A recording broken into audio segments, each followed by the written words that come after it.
Olá, este é o Arquivo Vivo. Aqui você sabe como trabalha a justiça, como trabalha a polícia, como trabalha um promotor público, como trabalha o jornalista, como trabalha o perito.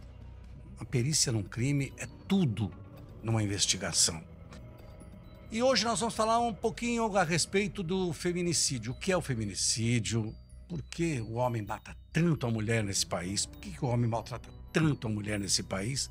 Comigo, Renato Lombardi. E eu, Percival de Souza, junto com o Lombardi, a contarmos essas histórias que ele mencionou. Nós vamos receber hoje a doutora Lívia e nós vamos penetrar na alma humana, saber o que leva, quais são os sentimentos, as razões, as alegações que levam um homem a agredir ou matar uma mulher. A delegada Lívia Bonelli, que a gente vai entrevistar hoje aqui, ela é delegada da mulher da Praia Grande, no litoral de São Paulo. E como toda delegacia da mulher tem sérios problemas. E a mulher, muitas vezes, quando ela chega no limite. Tem gente que evita, porque sabe que se for procurar a polícia, quando volta para casa, vai ter problema com aquele mesmo companheiro, porque ela não tem para onde ir, mas tem umas que vão em frente. Doutora Lídia, seja bem-vinda. Nos explique um caso recente que a senhora começou a investigar de uma mulher que foi morta na Praia Grande, onde a senhora atua. Primeiramente eu gostaria de agradecer o convite. É uma honra para mim estar aqui no podcast mais assistido da Record. E nós vamos falar realmente sobre, esse caso. É uma tragédia. A Polícia Militar, que primeiro tomou conhecimento do caso, recebendo via Copom a informação de que havia uma mulher esfaqueada na via pública. Então eles foram até a delegacia da mulher, nos acionaram, nós fomos até o local, o SAMU já havia constatado o óbito, o agressor já havia se evadido, o local já estava preservado pela Polícia Militar, nós acionamos a perícia e começamos a conversar com populares que estavam ali pela região. E um deles ouviu a mulher, que tinha 50 anos e já tinha filhos de outro relacionamento, filhos grandes, até filhos adolescentes ali, uma mocinha de 14 anos vendo a mãe naquela situação. Ele falou que ele ouviu ela gritando, pedindo socorro, aí ele saiu para a rua e viu ela com a mão no peito, sangrando. Nisso, ele perguntou para um transeunte se ele sabia o que tinha acontecido. E ele falou, olha, um homem com tais características esfaqueou esta mulher e se evadiu de bicicleta. Ele pegou a moto dele e tentou ir atrás, procurando esse agressor. Não teve sucesso. Depois, futuramente, recebeu uma informação que ele estaria num veículo branco, um veículo estilo uma Towner. Ele foi atrás com a motocicleta e ele conseguiu chegar próximo ao agressor, mas o agressor jogou o carro em cima da motocicleta e se evadiu. E ele falou que ele tinha certeza de que era aquela pessoa. E aí a polícia conseguiu depois identificar, vocês conseguiram identificar o responsável pelo homicídio? O responsável é o companheiro dela, um homem de 42 anos. O relacionamento deles, eu acredito que eles estavam há menos de um ano, pelas informações da época, não tinham filhos em comum. E pela dinâmica, da cena, a gente observa que as manchas de sangue, elas estavam do portão para fora. Então, nós acreditamos que as agressões não começaram dentro, mas sim na rua. Parece que ele foi ao encontro dela na casa e houve alguma briga, algum desentendimento que cresceu e se desdobrou nesse feminicídio. A faca também foi abandonada no local. E o homem foi identificado, foi indiciado? Foi identificado, foi até denunciado posteriormente pelo Ministério Público, só que ele se encontra foragido. Tem mandado de prisão, inclusive, em desfavor dele, mas até o presente momento ele não foi encontrado. Lívia, eu gostaria que você nos contasse um pouco sobre você como mulher e delegada. O que é isso? A sua sensação quando vai uma mulher na sua delegacia? fazer uma denúncia, prestar uma queixa. A sua reação é de solidariedade feminina, compaixão, dó? Como a delegada de polícia vê uma mulher vítima chegando na delegacia? Então, eu acho que pelo fato de ser mulher, eu acho que a gente acaba sentindo uma empatia pelaquela outra mulher que chega na delegacia numa situação de extrema vulnerabilidade, fragilizada. Eu sinto essa simpatia, mas ao mesmo tempo eu tenho que ter um olhar bem técnico a respeito da situação, porque infelizmente há pessoas que vão lá, narram histórias horríveis e depois no decorrer da investigação a gente acaba descobrindo que não foi bem daquela forma que as coisas aconteceram. Então assim, não pode deixar a emoção tomar conta. Por mais que eu tenha um sentimento de empatia, de acolhimento, a gente sempre está reformulando ideias para acolher a vítima da melhor forma possível, para atender melhor. E a gente tem que ter um olhar técnico também. É acolher, mas assim, mantendo uma certa distância para você analisar a situação sem se envolver emocionalmente.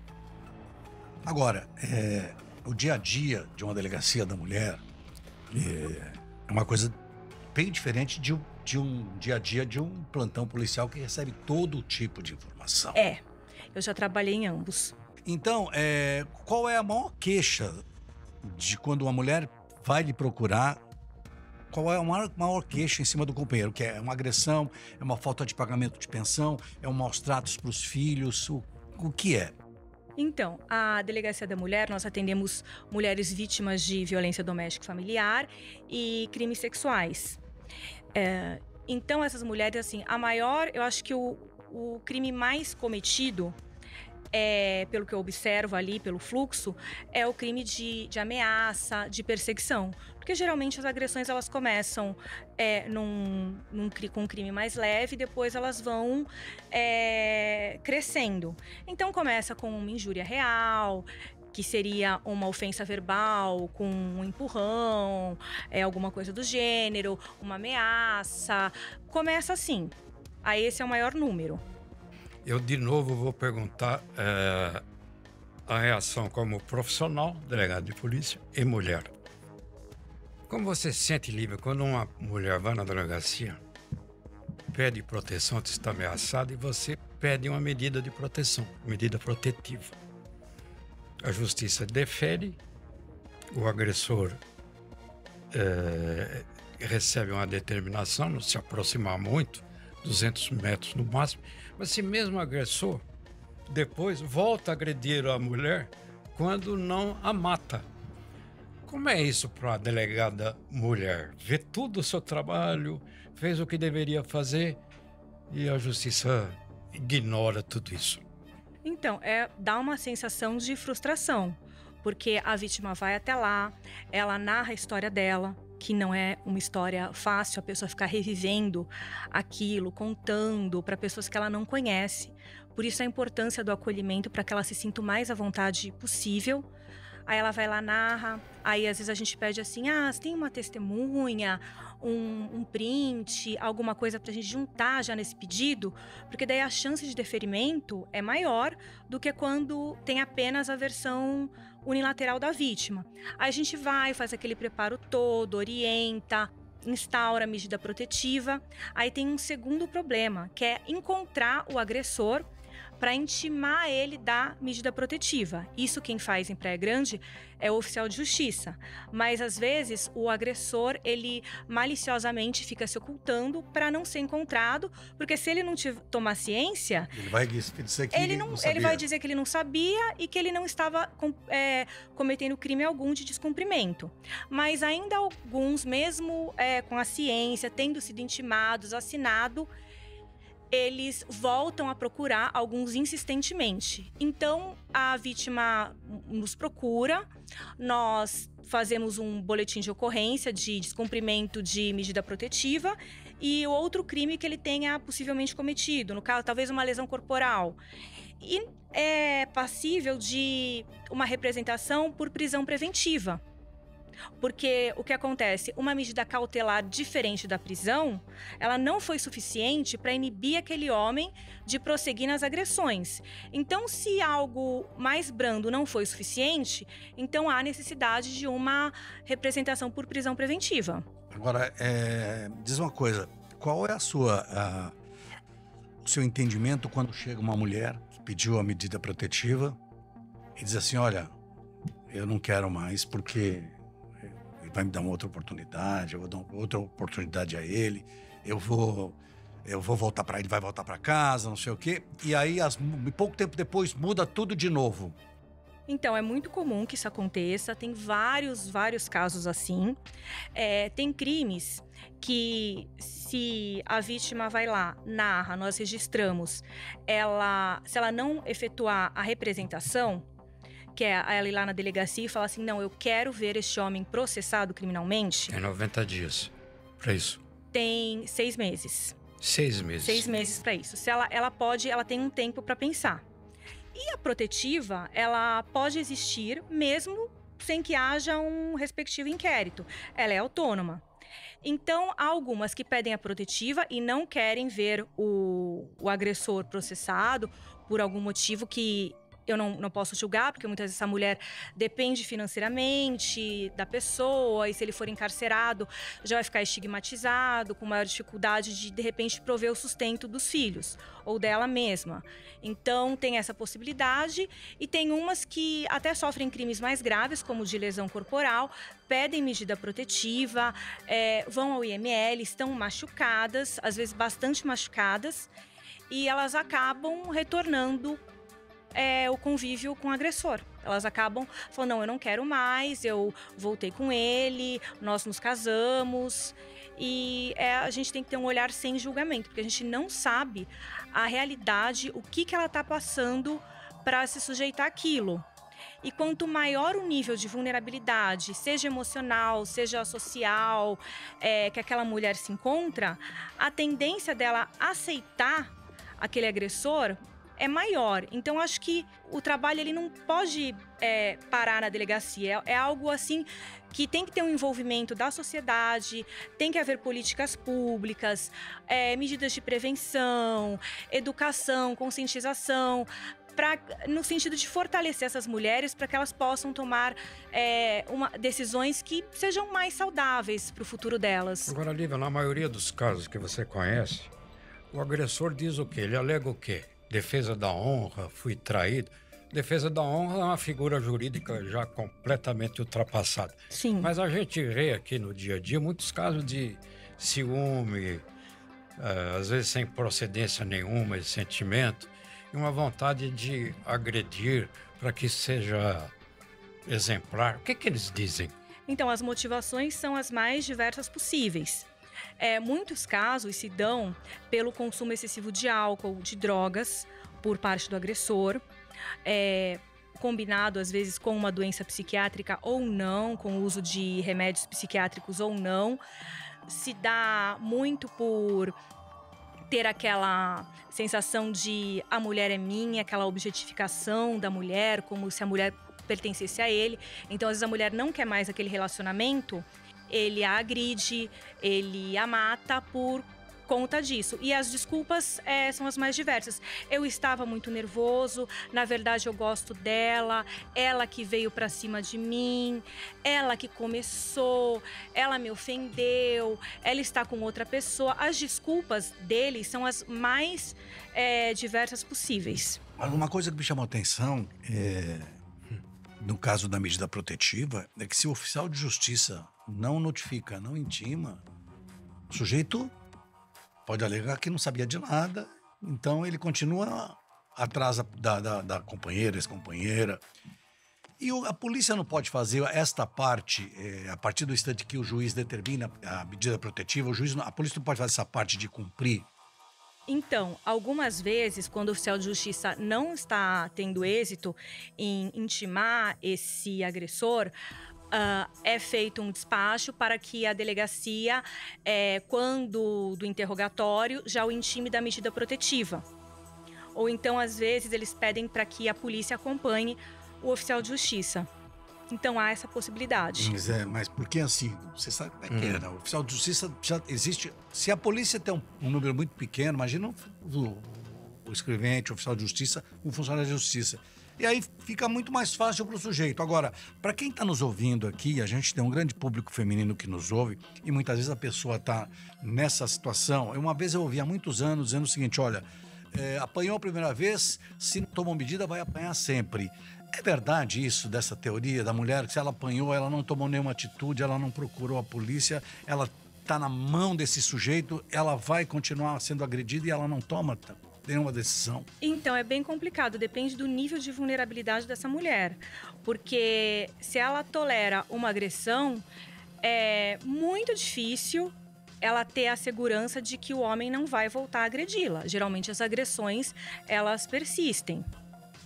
No seu entendimento, e a gente acompanha há muitos anos isso, se o Estado desse proteção para essas mulheres com seus filhos, porque a grande maioria das mulheres tem problemas com... não sabe, porque vai ter que voltar para casa, porque não tem para onde ir. Se houvesse se o Estado desse condições para que essas mulheres ficassem em um determinado lugar, até ajeitar a vida, se acertar a vida, porque geralmente muitas delas, as famílias são pobres, não tem como acolher a mãe, não tem como acolher o filho, o neto. Existe até que ponto, nos seus casos, se tem condição de encaminhar essas mulheres para determinadas casas para que elas fiquem abrigadas? Então, tem os serviços sociais da prefeitura, nós encaminhamos um ofício para assistência social, onde essas vítimas elas têm um acompanhamento. Mas eu acredito que tinha que ter mais políticas públicas no sentido de propiciar condições para que ela pudesse romper o ciclo de violência. Mas eu acredito sinceramente que não é só financeiro, porque há mulheres que, embora tenham trabalho, embora consigam se manter, elas ainda continuam naquele ciclo de violência. Eu acho que o problema é maior, é um apoio assim psicológico mesmo, para que ela possa se fortalecer psicologicamente. Porque tem umas que não tinham emprego, profissão. Uma doceria ofereceu, olha, se tiver alguma vítima de violência doméstica que não tem emprego, que queira se profissionalizar, manda pra gente, encaminha, que a gente tá com um projeto aqui. Algumas não trabalhavam e elas também não queriam. Eu acho que a autoestima daquela mulher é tão baixa, ela tá tão vulnerabilizada, tão insegura, que às vezes ela não tem nem força para sair daquela situação. Então acho que tinha que ser um trabalho multidisciplinar, em rede, para melhorar a autoestima dela, convencê-la de que ela pode trabalhar, de que ela pode criar os filhos dela, de que ela não precisa de um homem para se validar socialmente. Tem muita questão da família também, que ele é um homem tão bom, ele não deixa faltar nada em casa, ele é pai dos seus filhos. Mas bate. Exatamente. Então, assim, tem muito resquício ainda desse machismo, né? Infelizmente. Agora, Lívia, quando o juiz decide que o agressor não pode chegar a mais de 200 metros perto da mulher, quem que fiscaliza isso? Porque, pelo que a gente vê, os agressores não dão a mínima importância para isso. Mas ninguém vigia, ninguém faz nada. E aí, por que é assim? O juiz você não acha que o juiz se sente um pouco culpado quando a agressão se repete ou termina em homicídio? É um problema, assim, muito complexo, porque para fazer um controle do cumprimento das medidas, com a quantidade de mulheres agredidas, com a quantidade de medidas protetivas deferidas, haveria necessidade, assim, de um trabalho, assim, bem intensificado para ter esse controle. Em Praia Grande fizeram um convênio com a Guarda Municipal para ter a Maria da Penha guardiã, que daí algumas viaturas da Guarda Municipal, elas acompanham um pouco o cumprimento das medidas protetivas. Mas é um tema muito complexo mesmo, acho que tinha que ser debatido assim com vários setores da sociedade. Eu entendo direito o que ela está querendo dizer, Percy, que é assim, no vi sobra só para a ponta inicial, que é a polícia, mas A polícia dá o pontapé inicial, mas você tem que ter toda uma estrutura, inclusive do próprio Poder Judiciário e do Ministério Público. E sensibilidade. E não tem, né? Você sabe que não tem, né? Não tem. Agora, nesses seus anos todos, já à frente da Delegacia da Mulher de Praia Grande, qual o fato que mais te impressionou? Assim, a mim me impressiona muito quando tem criança nessa história. Aí me corta o coração quando tem criança e tem homens que não estão nem aí, batem nos filhos, chegam embriagados, chegam bêbados, chegam drogados. Tem um caso que te falou assim, bom, esse me deixou, eu vou até o final. Olha, casos envolvendo crianças, principalmente bebês, eu acho que são os mais, impactantes, eu fico até, arrepiada quando eu lembro. Mas o caso, que mais me marcou até hoje, não foi um caso que aconteceu na DDM. Foi um caso que aconteceu no plantão. Era meu primeiro plantão noturno, eu trabalhava em São Paulo, na 7ª seccional, permutei com um colega e era o meu primeiro plantão noturno. E nesse dia, foi uma coisa horrorosa. A polícia militar acionou e eu fui fazer um local de crime. Tinha um bebê, não era um feto, era um bebê. Ele tinha um tamanho de um bebê, um corpo de bebê. Até uma enfermeira que estava próximo falou assim, não, esse bebê é termo, ele é um bebê pronto para nascer. Dentro do caminhão de lixo. Uma criança, era uma criança, era um bebê. Eu não acompanhei posteriormente as investigações, mas não sei se ele nasceu morto ou se ele foi morto, no caso, mas independente disso, não se joga assim. É muito chocante você ver um bebê sendo descartado como se fosse um lixo dentro de um caminhão. Foi uma coisa que me impactou demais. É um bebê no meio do lixo, eu acho que foi a cena mais impactante que eu vi até hoje. Agora, Lívia, eu queria aproveitar essa sua experiência terrível, de fato, para tentar entender. O agressor, ele age, como se alega, violenta emoção, calor da hora, ou ele planeja tudo com antecedência, parece que tem um ódio acumulado que vai crescer. O que a senhora vê mais? O calor da hora ou o assassinato planejado? Eu vejo mais, o calor da hora. O calor da hora, uma falta de respeito constante, porque não acontece geralmente, até chegar num feminicídio, aquela mulher já passou por várias outras agressões. Então ele vai tendo um desrespeito pela condição da mulher, por tudo, aquela desconsideração mesmo pela mulher por ser mulher. E ele começa ameaçando, aí se ela não toma nenhuma providência, enfim, aí as agressões vão aumentando, um dia é um empurrão, um dia é um tapa, um dia já é algo mais grave. Aquilo, via de regra, é uma crescente. Então, não acho que seja, a maioria das vezes, algo premeditado. A maioria das vezes foi uma crescente de agressões. Quando o feminicídio, já vi também feminicídios que aparentemente pareciam premeditados, que eu acredito que tenham sido, quando o homem ele já tem uma amante e ele quer descartar aquela mulher. Já tivemos casos também desse tipo. E casos de feminicídio também, porque a mulher não quer mais, quer romper aquele relacionamento por algum motivo, e o homem ele não aceita aquela rejeição. Como assim? Eu estou sendo rejeitado. Tivemos até um caso que a moça já estava com outro namorado, o homem atirou contra ela e se matou em seguida.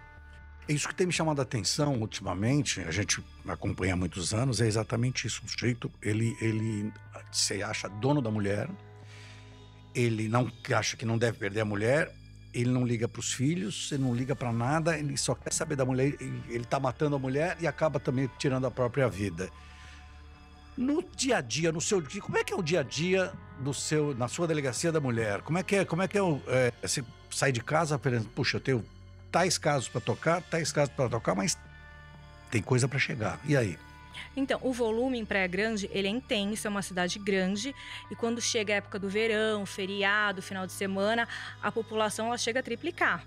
Então, assim, a demanda no verão, ela aumenta demais em feriados. Nessas épocas, assim, é mais difícil até ter uma gestão do trabalho.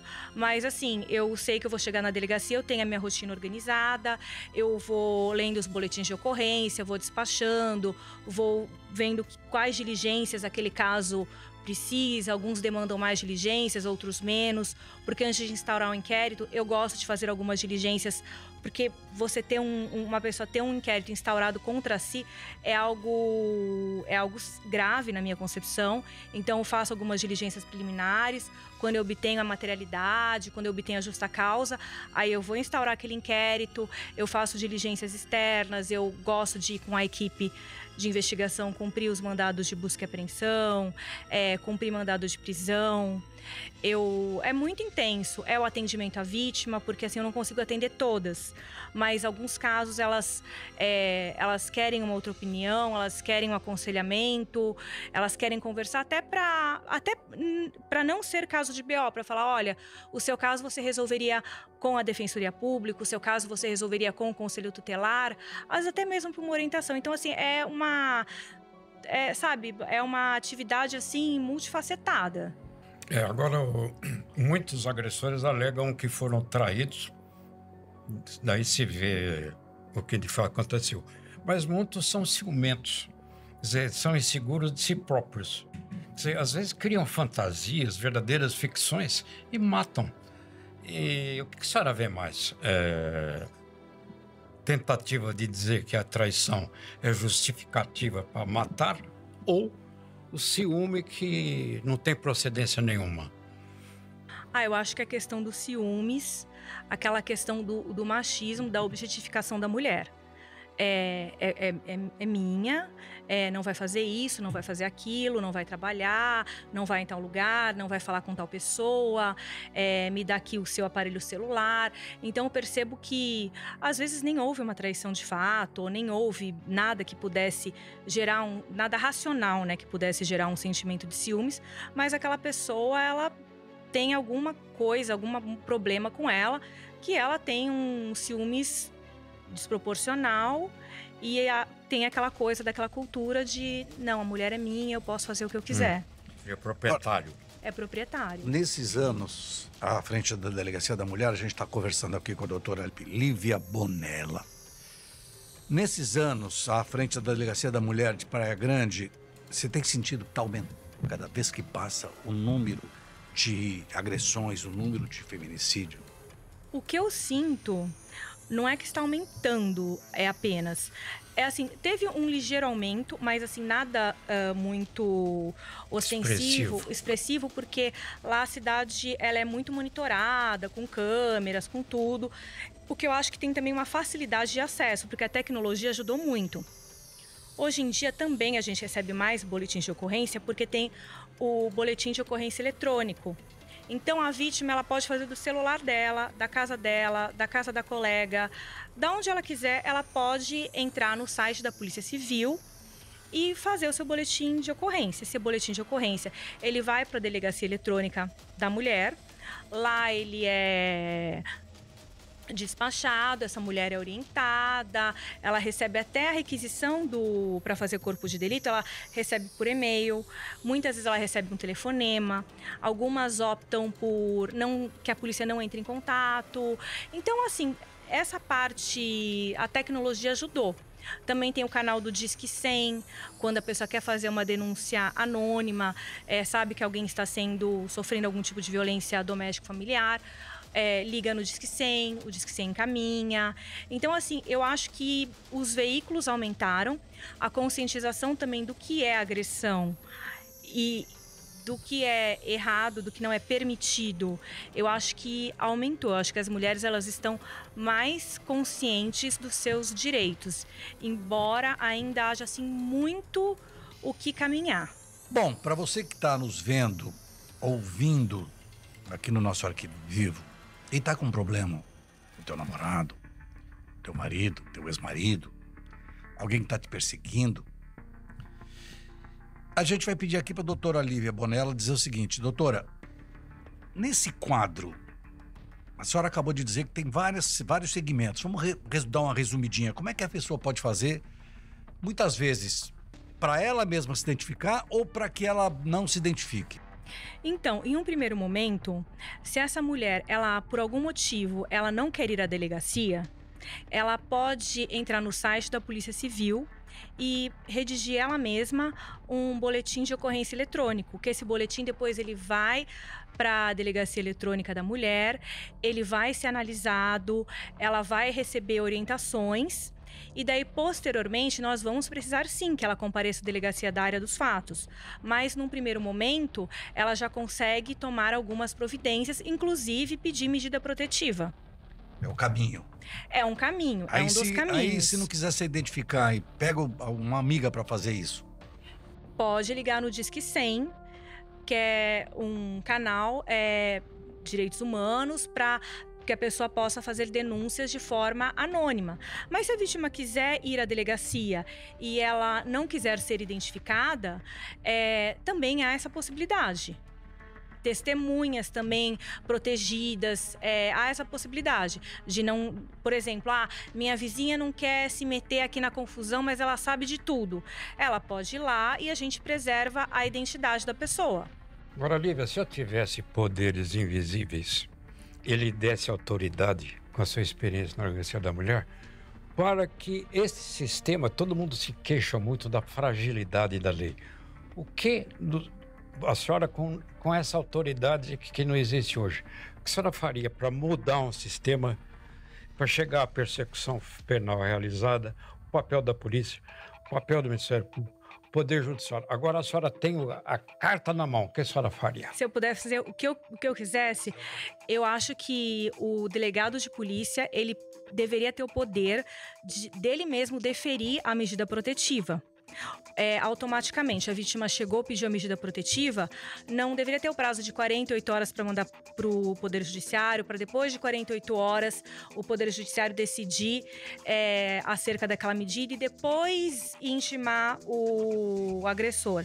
Eu acho que o próprio delegado de polícia, ele está tendo contato com a vítima, ele está ali no calor da situação, ele está sentindo o ambiente, o que está acontecendo. Eu acho que ele poderia ter esse poder de deferir ou não uma medida protetiva, e eu acho que seria mais rápido até, na questão de intimar o agressor, de ter uma providência mais concreta. Quer dizer, hoje a burocracia é dominante. Então. Uhum. E outra coisa, eu acho que a questão da prevenção, da educação, de já começar na escola, a educar as crianças de uma forma mais igualitária, também projetos de conscientização para esses homens agressores, porque eles vão retornar à sociedade.